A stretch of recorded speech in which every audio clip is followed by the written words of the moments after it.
Problem number 8. Mohan 15/4/2016 నాడు తన ఖాతాదారు సురేష్పై 3 హుండీల మొత్తం 2400కు రాశాడు.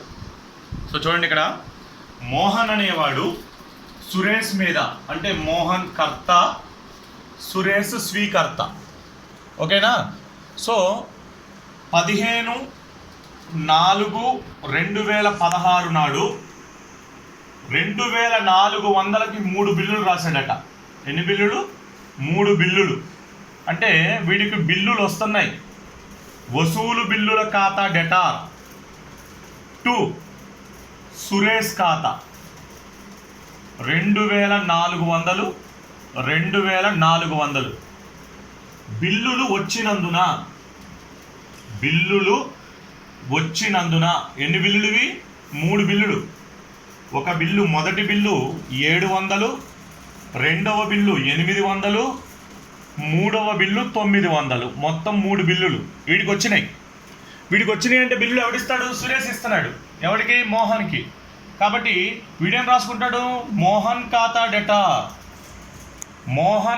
డెటార్ టు చెల్లింపు బిల్లుల ఖాతా 2400 చెల్లింపు బిల్లులు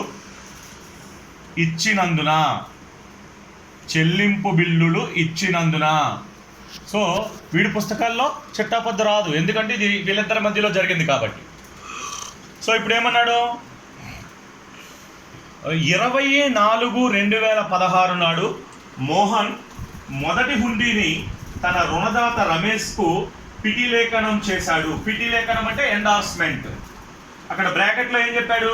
తాను ఇవ్వవలసిన 710 రూపాయలకు పరిష్కారంగా అన్నాడు. చూడండి, మొదటి హుండీ ఎంత విలువైంది? 700 రూపాయలు విలువైంది. ఈ 700 రూపాయల విలువైన మొదటి హుండీని మోహను రమేష్కి ఇచ్చేసాడట. అంటే ఎండార్స్మెంట్ చేశాడు. సో ఎంత ఇవ్వాలి యాక్చువల్గా రమేష్కి? 710. ఆ 710కి గాను ఎంత బిల్లు ఇచ్చాడు? 700 రూపాయలు బిల్లు ఇచ్చాడు. అంటే అక్కడ ఏముంది? 10 రూపాయలు డిస్కౌంట్ ఉంది. ఓకేనా? సో కాబట్టి ఫస్ట్ మీరు మోహన్ అనుకోండి, మీరు ఏం చేస్తున్నారు? బిల్లు రమేష్కి ఇచ్చేస్తున్నారు. అంటే బిల్లు మీ దగ్గర నుంచి పోతుంది, అవునా? సంస్థ నుంచి పోయేదాన్ని క్రెడిట్ చేయండి. మీరు రమేష్కి ఇవ్వాల్సింది 710, కానీ ఇస్తుంది 700. అంటే అక్కడ 10 రూపాయలు మీకు మిగులుతుంది ఆదాయం. సో క్రెడిట్లో ఉంటుంది. అప్పుడు చిట్టాపద్యం ఏమొస్తుంది చెప్పండి? రమేష్ ఖాతా డెటార్, రమేష్ పుచ్చుకునే వ్యక్తి, రమేష్ ఖాతా డెటార్ టు వసూలు బిల్లు ఖాతా టు డిస్కౌంట్ ఖాతా. రైట్? యాక్చువల్గా మీరు రమేష్కి 710 ఇవ్వాలి, కానీ మీరు ఇచ్చేది 700, 10 రూపాయలు డిస్కౌంట్. ఏమని రాస్తారు? బిల్లు ఎండార్స్ చేసినందున బిల్లుని బదిలీ చేశాం. ఇది ఎవరెవరికి మధ్యలో జరుగుతుంది? మోహన్కి రమేష్కి మధ్యలో జరుగుతుంది. కాబట్టి సురేష్ పుస్తకాల్లో చిట్టాపద్దు రాదు, డైరెక్ట్ రమేష్ పుస్తకాల్లోకి వచ్చేయండి. మీరు ఇప్పుడు రమేష్ పుస్తకాల్లో ఉన్నారు కాబట్టి మీరే రమేష్, అవునా? సో మీకు ఏమవుతుంది? బిల్లు వస్తుంది. సో వసూలు బిల్లు వస్తుంది. సంస్థలోనికి వచ్చేదాన్ని డెబిట్ చేయండి. వసూలు బిల్లు ఖాతా డెటార్ ఎవరి దగ్గర నుంచి వస్తుంది? మోహన్ దగ్గర నుంచి వస్తుంది. మోహన్ ఖాతా. యాక్చువల్గా మోహన్ మీకు ఎంత ఇవ్వాలి? 710, కానీ మీకు ఎంత బిల్లు వస్తుంది? 700. అంటే మీరు 10 రూపాయలు డిస్కౌంట్ ఇచ్చారు, అది మీకు లాస్, కాబట్టి డెబిట్లో ఉంటుంది. సో డిస్కౌంట్ ఖాతా. ఓకేనా? బిల్లు వచ్చినందున మనకు బిల్లు వచ్చింది. రైట్? తర్వాత ఏమన్నాడు చూడండి, రెండవ హుండీని బ్యాంకులో డిస్కౌంట్ చేసుకున్నాడు అన్నాడు. రెండవ హుండీని ఏం చేశాడంటమ్మా? బ్యాంకులో 792 రూపాయలకి డిస్కౌంట్ చేసుకున్నాడు వీడు. రెండవ హుండీ బ్యాంకులో డిస్కౌంట్ చేయడం అంటే ఏంటి? మన దగ్గర ఉన్న బిల్లు బ్యాంకుకి ఇచ్చేసి బ్యాంకు నుంచి నగదు తెచ్చుకోవడం. అంటే ఏం జరుగుతుంది? ఇక్కడ నగదు వస్తుంది. నగదు ఖాతా డెటార్, డిస్కౌంట్ ఖాతా డెటార్ టు వసూలు బిల్లు ఖాతా. ఎందుకు రాసే బిల్లు చిట్టాపద్దు? మన దగ్గర నుంచి రెండో బిల్లు వెళ్ళిపోతుంది. ఎంత రెండో బిల్లు? 800 రూపాయలు. అంటే మీరు 800 రూపాయల బిల్లు బ్యాంకుకి ఇచ్చేస్తే బ్యాంకు 792 ఇచ్చింది. అంటే ఎంత తగ్గింది? 8 రూపాయలు తగ్గిందా? 8 రూపాయలు మీకు ఏంటి? నష్టం. నష్టం ఎక్కడ ఉంటుంది? నామమాత్రపు ఖాతా ప్రకారం డెబిట్లో ఉంటుంది. కాబట్టి ఆ 8 రూపాయలు డెబిట్ చేయాలి. ఓకేనా? బిల్లుని డిస్కౌంట్ చేసినందున బిల్లుని బ్యాంకులో డిస్కౌంట్ చేస్తున్నాం. రైట్? నెక్స్ట్, వీడి పుస్తకాల్లో చిట్టాపద్దు ఉండదు. ఎందుకు? ఇది మోహన్కి బ్యాంకుకి మధ్యలో జరిగే వ్యవహారం కాబట్టి వాళ్ళిద్దరు పుస్తకాల్లో రాదు. 3వ హుండీని గడువు తేదీ వరకు తన వద్దనే ఉంచుకున్నాడు. తన దగ్గరే ఉంచుకున్నాడు అంటే సార్ మళ్ళీ దానికి చిట్టాపద్దు రాయాలా అంటే ఆల్రెడీ బిల్లు మనకు వచ్చింది, అది మన దగ్గరే ఉంది అంటే దాన్ని మనం బ్యాంకుకి ఇవ్వలేదు, ఎవరికి పంపలేదు. కాబట్టి మన దగ్గరే ఉంది అన్నందుకు మళ్ళీ స్పెషల్గా దానికి ఏం చిట్టాపద్దు రాదు. అది ఆల్రెడీ మన దగ్గరే ఉంది కాబట్టి ఇక దానికి చిట్టాపద్దు అనేది ఉండదు. నెక్స్ట్, గడువు తేదీన మొదటి హుండీ ఆదరణ కాబడింది. అంట. మొదటి హుండీ ఎవరి దగ్గర ఉంది? రమేష్ దగ్గర ఉంది. అవునా? మనం మొదటి హుండీని రమేష్కి ఎండార్స్ చేశాం కదా, అది రమేష్ దగ్గర ఉంది. ఇప్పుడు రమేష్ ఏం చేశాడు? ఆ బిల్లును పట్టుకొచ్చి సురేష్ దగ్గరకు వచ్చాడు. సురేష్ డబ్బులు కట్టేశాడు. ఆదరణ కాబడింది అంటే అర్థం ఏమిటి? బిల్లు మీద డబ్బులు కట్టేశాడు. సో ఇప్పుడు వీడి దగ్గరకు వస్తున్నాడు డబ్బుల కోసం, అంటే వీడికేమో డబ్బులు వస్తున్నాయి. అర్థమవుతుందా? ఇప్పుడు బిల్లు రమేష్ దగ్గర ఉంది. గడువు తేదీన ఆ బిల్లు పట్టుకుని వీడి దగ్గరికి వచ్చాడు సురేష్ దగ్గరికి. సురేష్ ఆ బిల్లు తీసుకుని డబ్బులు చెల్లించేశాడు. అంటే ఇప్పుడు మీరు రమేష్ అనుకోండి, మీకు ఏమొస్తుంది? నగదు వస్తుంది. నగదు ఖాతా డెటార్ 2. మీ దగ్గర నుంచి ఏం వెళ్ళిపోతుంది? వసూలు బిల్లు వెళ్ళిపోతుంది. వసూలు బిల్లు ఖాతా. ఎంత బిల్లు? 700 రూపాయల బిల్లు. 700 బిల్లు పైకం వచ్చినందున మరి ఆ బిల్లు ఎవరు చెల్లిస్తారు? స్వీకర్త చెల్లిస్తున్నాడు. అంటే ఇప్పుడు మీరు సురేష్, సో మీరు డబ్బులు కడుతున్నారు అంటే నగదు ఏమవుతుంది? మీ దగ్గర నుంచి వెళ్ళిపోతుంది. మీ దగ్గరికి బిల్లు వస్తుంది. ఏ బిల్లు వస్తుంది? మీకు వసూలు బిల్లు కాదు, మీరు స్వీకర్త కాబట్టి అది మీకు చెల్లింపు బిల్లు. మీ బిల్లు మీకు వెనక్కి వచ్చేస్తుంది. సో చెల్లింపు బిల్లు ఖాతా డెటార్ టు నగదు ఖాతా 700. ఓకే? బిల్లు ఆదరించినందున ఆ బిల్లు సొమ్ము చెల్లించినందున వాటెవర్ ఇట్ మేబీ. ఇది మొదటి బిల్లు. ఎవరెవరికి మధ్యలో జరిగింది? రమేష్కి సురేష్కి. మోహన్కి సంబంధం లేదు. నెక్స్ట్, తర్వాత రెండవ హుండీ అనాదరణ పొందింది. నోటింగ్ ఖర్చులు 10 రూపాయలు. చూడండి, రెండవ బిల్లు ఏం చేసాం మనం? బ్యాంకులో డిస్కౌంట్ చేసుకున్నాం. సో బ్యాంకులో డిస్కౌంట్ చేసుకున్న బిల్లు అనాదరణ పొందిందంట. జాగ్రత్తగా వినండి. మనం బిల్లుని బ్యాంకులో డిస్కౌంట్ చేసుకున్నామంటే అర్థం ఏమిటి? మన దగ్గర ఉన్న బిల్లు బ్యాంకుకి ఇచ్చేసి బ్యాంకులోంచి నగదు తెచ్చేసుకున్నాం మనం. ఓకే? సో ఇప్పుడు గడువు తేదీన బ్యాంకు స్వీకర్త దగ్గరికి వెళ్తుంది. బ్యాంకు స్వీకర్త దగ్గరికి వెళ్తే స్వీకర్త బ్యాంకుకు డబ్బులు కట్టేశాడు అనుకోండి, ఏ ప్రాబ్లం ఉండదు, అది ఆదరణ అంటారు. కానీ బ్యాంకు స్వీకర్త దగ్గరకు వస్తే స్వీకర్త డబ్బులు కట్టలేదు. అప్పుడు బ్యాంకు ఎవరిని అడుగుతుంది డబ్బులు? ఆ బిల్లుని బ్యాంకు దగ్గర ఎవరు డిస్కౌంట్ చేసుకున్నారు? మనం, అంటే కర్త. మనం డిస్కౌంట్ చేసుకున్నాం కాబట్టి బ్యాంకు మన దగ్గరకు వస్తుంది డబ్బులు కట్టమని. అర్థమవుతుందా? సో మరి ఆ బిల్లును పట్టుకుని మనం ఎవరి దగ్గరికి వెళ్తాం? స్వీకర్త దగ్గరికి వెళ్తాం. అవునా? కాబట్టి చూడండి, గుర్తుపెట్టుకోండి, ఎండార్స్ చేసిన బిల్లు అనాదరణ పొందిన, బ్యాంకులో డిస్కౌంట్ చేసుకున్న బిల్లు అనాదరణ పొందిన, ఆ రెండు సందర్భాలలో కూడా స్వీకర్త దగ్గర నుంచి మనకి డబ్బులు రావాలి. మనము బ్యాంకుకి కానీ ఎండార్సీకి కానీ మనం డబ్బులు కట్టాల్సి వస్తుంది. అంతే కదా? ఇప్పుడు బ్యాంకు మన దగ్గరకు వచ్చింది డబ్బులు కట్టమని, మనం బ్యాంకుకు డబ్బులు కట్టాలి. లేదా ఎండార్సీ మన దగ్గరకు వస్తాడు, వాడికి మనం డబ్బులు కట్టాలి. కాబట్టి ఇక్కడ చిట్టాపద్యం ఏం రాసుకుంటామంటే రుణగ్రస్తుడి ఖాతా డెటార్ టు రుణదాత ఖాతా అని వస్తుంది. ఇక్కడ రుణగ్రస్తుడు ఎవరు? స్వీకర్త, వాడు మనకు డబ్బులు ఇవ్వాలి. రుణదాత ఎవరు? మనం ఎవరికైతే డబ్బులు ఇవ్వాలో వాడు.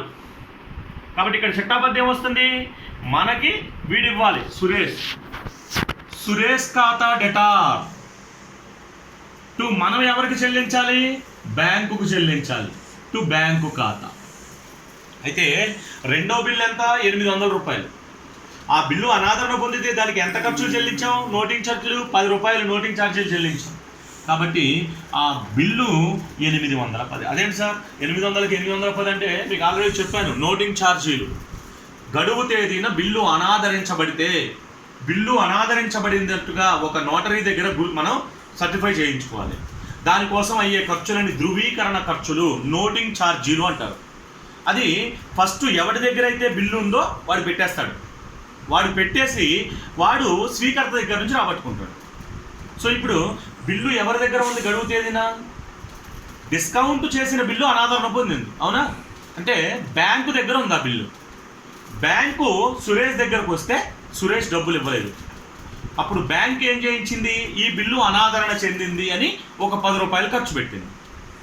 బిల్లు ఏమో 800, బ్యాంకు ఖర్చు పెట్టిందేమో 10 రూపాయలు.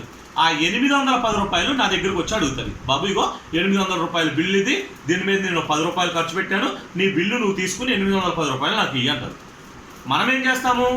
అదే బిల్లు పట్టుకెళ్ళి సురేష్ దగ్గరికి వెళ్తాం. ఇగో నువ్వు ఈ బిల్లు అనాదరణ చేసావు కాబట్టి బిల్లు 800 రూపాయలు, దీని మీద 10 రూపాయలు ఖర్చులు, సో మొత్తం నాకు 810 అని మనం సురేష్ దగ్గర నుంచి తీసుకుంటాం. ఆ 810 మనం బ్యాంక్కి ఇస్తాం. సో ఇది డిస్కౌంట్ చేసిన బిల్లు అనాదరణ పొందినందున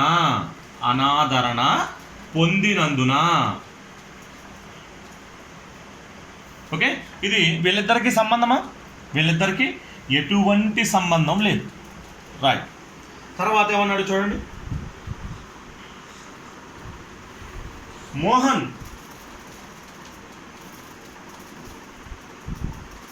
నాలుగవ హుండీని 825 రూపాయలకు 15 రూపాయల వడ్డీతో సహా 3 నెలల హుండీ రాయగా సురేష్ దానిని అంగీకరించాడు. సో ఇక్కడ చూడండి, 810 రూపాయలు ఇప్పుడు మనకు సురేష్ ఇవ్వాలి కదా. ఈ 810 రూపాయలకి ఓ 15 రూపాయలు వడ్డీ కలిపి 825 రూపాయలకి బిల్లు రాస్తున్నాడు, కొత్త బిల్లు. ఓకే, బిల్లు అనాదరించాడు కాబట్టి ఇప్పుడు మనకు సురేష్ 810 రూపాయలు ఇవ్వాలి. ఆ 810 రూపాయల కోసం ఇంకో 15 రూపాయలు వడ్డీతో కలిపి కొత్త బిల్లు రాస్తున్నాడు. సో ఎప్పుడైతే వడ్డీతో కలిపి కొత్త బిల్లు రాస్తున్నాడో ఫస్ట్ వడ్డీకి చిట్టాబద్దు రాయాలి. గుర్తుపెట్టుకోండి, చాలా ఇంపార్టెంట్ పాయింట్. వడ్డీతో కలిపి కొత్త బిల్లు రాస్తున్నాడు అంటే కనుక మొదట వడ్డీకి చిట్టాబద్దు రాసుకోవాలి. సో వడ్డీకి చిట్టాబద్దు రాసుకుని తర్వాత కొత్త బిల్లు రాయాలి. సో ఇప్పుడు వీడు చూడండి, మీరు కర్త, మీకు వడ్డీ ఎవరు ఇవ్వాలి? స్వీకర్త మనకి ఇవ్వాలి 15 రూపాయలు వడ్డీ, అవునా? అంటే మనకి వడ్డీ వస్తుంది, అంటే మనకి వడ్డీ ఏంటి? ఆదాయం. సో నామమాత్ర ఖాతా ప్రకారం ఆదాయాలు ఎక్కడ ఉంటాయి? క్రెడిట్లో ఉంటాయి, అవునా? కాబట్టి వడ్డీ క్రెడిట్ అవుతుంది. మరి ఎవరు ఇస్తున్నారు? సురేష్. సో చిట్టాబద్దు ఏమొస్తుంది? సురేష్ ఖాతా డెటార్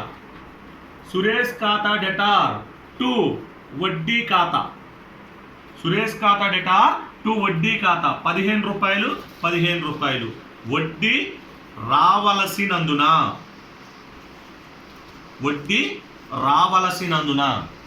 మరి వీడికి వడ్డీ రావాలి అంటే వీడు వడ్డీ చెల్లించాలి, అవునా? వీడు వడ్డీ చెల్లించాలి కాబట్టి వీడికి వడ్డీ ఏమవుతుంది? ఖర్చు అవుతుంది. నామమాత్ర ఖాతా ప్రకారం ఖర్చులు ఎక్కడ ఉంటాయి? డెబిట్లో ఉంటాయి. కాబట్టి వడ్డీ ఖాతా డెటార్ టు ఎవడు కర్త?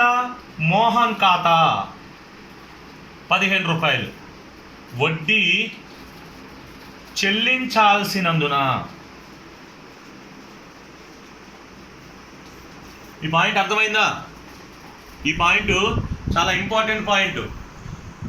వడ్డీతో కలిపి కొత్త బిల్లు రాయాలి అంటే మొదట వడ్డీ రావలసినందుకు, అదే స్వీకర్త అయితే వడ్డీ చెల్లించాల్సినందుకు చిట్టాబద్దు రాయాలి. అది రాయకుండా కొత్త బిల్లు చిట్టాబద్దు రాస్తే లెక్క తప్పు. లాస్ట్ అకౌంట్ క్లోజ్ చేస్తే ఏమవుతుందంటే ఆఖరికి కర్తే స్వీకర్తకి డబ్బులు ఇవ్వాల్సి వస్తుంది 15 రూపాయలు, అది రాయకుండా చిట్టాబద్దు రాస్తే. కాబట్టి కంపల్సరీగా వడ్డీకి చిట్టాబద్దు రాయాలి. ఇప్పుడు ఈ 15 రూపాయలతో కలిపి ఈ 810 అంటే మొత్తం 825 రూపాయలకి కొత్త బిల్లు రాశాడట. సో చూద్దాం, ఇక్కడ చూద్దాం కంటిన్యూషన్ అమ్మ. ఇది ఇక్కడ కంటిన్యూషన్ దానికి మోహన్ సురేష్, ఓకే, దానికి కంటిన్యూషన్. సో ఇప్పుడు మళ్ళీ కొత్త బిల్లు రాశాడు. ఏం చేశాడు అంటే వీడికి కొత్త బిల్లు వస్తుంది. వసూలు బిల్లు ఖాతా డెటార్ టు సురేష్ ఖాతా ఎంతకు వస్తుంది? 825. ఓకేనా? నూతన బిల్లు వచ్చినందున, కొత్త బిల్లు వచ్చినందున. మరి బిల్లు వీడికి వస్తుందంటే వీడు ఇస్తున్నట్టే కదా. కాబట్టి చెల్లింపు బిల్లు, సారీ ఎవడు వీడు ఎవడికి ఇస్తున్నాడు? మోహన్కి. మోహన్ ఖాతా డెటార్, మోహన్ ఖాతా డెటార్ టు చెల్లింపు బిల్లు ఖాతా 825 బిల్లు ఇచ్చినందున. ఓకే, వాడికి బిల్లు వచ్చింది, వీడి బిల్లు ఇచ్చాడు, 4వ బిల్లు ఇది. సో తర్వాత ఏమన్నాడు చూడండి, మళ్ళా గడువు తేదీన 4వ ఆదరణ కాబడి పుస్తకాలు క్లోజ్ అయినాయి అన్నాడు. చివరికి ఏమైనాయి అంట? 3వది 4వది రెండూ కూడా ఆదరణ పొందినాయి అంట. అంటే డబ్బులు వచ్చేసినాయి బిల్లు మీద. సో వీడికి నగదు వచ్చేస్తుంది. అంటే నగదు ఖాతా డెటార్ టు వసూలు బిల్లుల ఖాతా. ఓకే, ఎంత? యాక్చువల్గా విడివిడిగా రాయాలి, లేదా రెండు కలిపి రాసేస్తున్నాను నేను ఇక్కడ, ఎందుకంటే డేట్లు వేరు కాబట్టి యాక్చువల్గా వేరుగా రాయాలి. 3వ బిల్లు ఎంత? 3వ బిల్లు గడువు తేదీ వరకు తన దగ్గరే ఉంచుకున్న బిల్లు 900. ఈ 4వ బిల్లు 825. ఓకే, అంటే మొత్తం 1725 నగదు వచ్చినందున. మరి వీడికి నగదు వస్తుందంటే వీడి నగదు చెల్లిస్తున్నాడు కదా, కాబట్టి చెల్లింపు బిల్లు ఖాతా డెటార్ టు నగదు ఖాతా 1725. ఓకే, సో ఇప్పుడు ఒక్కొక్కసారి ఏమంటాడంటే ఆవర్జా ఖాతాలు వేయమంటాడు. ఆవర్జా ఖాతాలు, ఫర్ ఎగ్జాంపుల్ మనం మోహన్ పుస్తకాల్లో ఉన్నామనుకోండి, సురేష్ ఖాతా వేయాలి. సురేష్ పుస్తకాల్లో ఉన్నామనుకోండి, మోహన్ ఖాతా వేయాలి. ఇప్పుడు నేను మోహన్ పుస్తకాలలో సురేష్ ఖాతా చెప్తాను ఎలా ఉంటుందో. మోహన్ పుస్తకాలలో సురేష్ ఖాతా ఏం లేదు. ఈ చిట్టాపద్దులు చూడండి, చిట్టాపద్దుల్లో సురేష్ క్రెడిట్ అయితే క్రెడిట్లో రాయండి, సురేష్ డెబిట్ అయితే డెబిట్లో రాయండి. ఓకేనా? చిట్టాపద్దులో సురేష్ డెబిట్లో ఉంటే డెబిట్ వైపును రాయండి, సురేష్ క్రెడిట్లో ఉంటే క్రెడిట్ వైపు రాయండి. చూడండి ఇక్కడ మొదటి చిట్టాపద్దులో చూడండి, సురేష్ ఎక్కడ ఉన్నాడు? క్రెడిట్లో ఉన్నాడు. సురేష్ ఎక్కడ? క్రెడిట్లో ఉన్నాడు. కాబట్టి సురేష్ ఖాతాలో క్రెడిట్ వైపున బై వసూలు బిల్లులు ఎంత? 2400. Okay, right. మళ్ళా రెండో చిట్టాపద్దు చూడండి, రెండో పద్దులో ఎక్కడన్నా సురేష్ ఉన్నాడా? లేడు, అంటే ఇది రాదు. 3వ చిట్టాపద్దులో సురేష్ ఉన్నాడా? లేదు, అంటే ఇది రాదు. 4వ చిట్టాపద్దు లేదు. 5వ చిట్టాపద్దులో చూడండి, సురేష్ ఎక్కడ ఉన్నాడు? డెబిట్లో ఉన్నాడు. కాబట్టి సురేష్ ఖాతాలో డెబిట్ వైపున టు బ్యాంకు క్రెడిట్లో ఉన్న అంశం 810. ఓకే, ఇది అయిపోయింది. నెక్స్ట్ ఇక్కడ చూడండి, సురేష్ మళ్ళీ ఎక్కడ ఉన్నాడు? డెబిట్లో ఉన్నాడు. సురేష్ డెబిట్లో ఉన్నాడు కాబట్టి డెబిట్లో ఏమని రాయాలి? వడ్డీ. క్రెడిట్లో ఉన్నది రాయాలి. సురేష్ ఖాతాలో డెబిట్ వైపున ఏమని రాయాలి? ఇది రాస్తాం, వడ్డీ అని రాస్తాం. టు వడ్డీ ఎంత? 15 రూపాయలు. వడ్డీ 15 రూపాయలు. Okay, right. నెక్స్ట్ ఇక్కడికి రండి, ఇక్కడ చూడండి, మళ్ళీ సురేష్ ఎక్కడ ఉన్నాడు? ఇక్కడ క్రెడిట్లో ఉన్నాడు. ఎక్కడ ఉన్నాడు? క్రెడిట్లో ఉన్నాడు. కాబట్టి సురేష్ ఖాతాలో క్రెడిట్ వైపున బై ఏమని రాయాలి? ఇక్కడ వసూలు బిల్లు, డెబిట్లో ఉన్నది రాయాలి. వసూలు బిల్లు 825. మళ్ళీ ఈ చిట్టాపద్దు చూడండి, ఇక్కడ నగదు ఖాతా డేటా టు వసూలు బిల్లుల ఖాతా. ఇక్కడ సురేష్ ఉన్నాడా? లేదు. సో క్లోజ్ చేయండి.